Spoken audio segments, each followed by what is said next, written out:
బతుకులు తాళలేను ఆత్మహత్య చేసుకుంటున్నా అంటూ దళితుడినైన నన్ను రాజకీయ రంగుపుల మీద తీవ్రంగా వేధించారు, నా చావుకరమైన వారిపై చర్యలు తీసుకొని సీఎం డిప్యూటీ సీఎంలకు లేఖ రాశారన్నటువంటి వార్తని ఇక్కడ హైలైట్ చేశారు.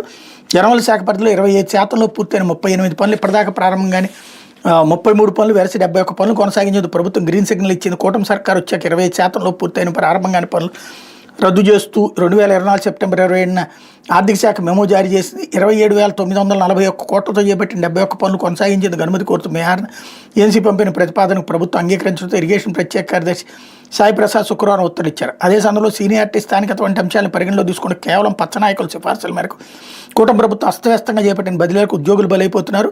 పేనుకు పెత్తనం ఇస్తే తలంతా కొరికించే అందంగా ఉద్యోగుల ప్రాణాలతో చెలగాటమాడుతున్నారు.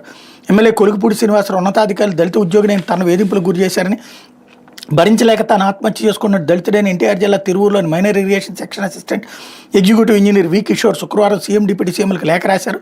తనను తిరువూరు నుంచి గౌరవరం ఎన్ఎస్సి సెక్షన్కి బదిలీ చేసిన అధికారులు రిలీవ్ చేయలేదని, దీనిపై ఎమ్మెల్యేని పలుమార్లు ఉన్న ఫలితం లేదన్న లేఖలో పేర్కొన్నారు.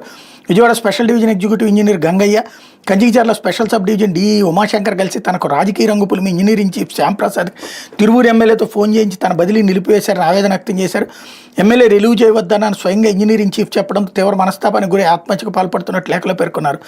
అధికారులు తిరువు ఎమ్మెల్యే కలిసి ఆడిన రాజకీయ నాటకంలో తాను బలైపోయానని, తన చావుకు కారణమైన బాధ్యులపై కఠిన చర్యలు తీసుకుని భవిష్యత్తులో ఏ ఉద్యోగి తనలా ఇబ్బంది పడకుండా ప్రభుత్వం చూడాలని లేఖలో కోరారు.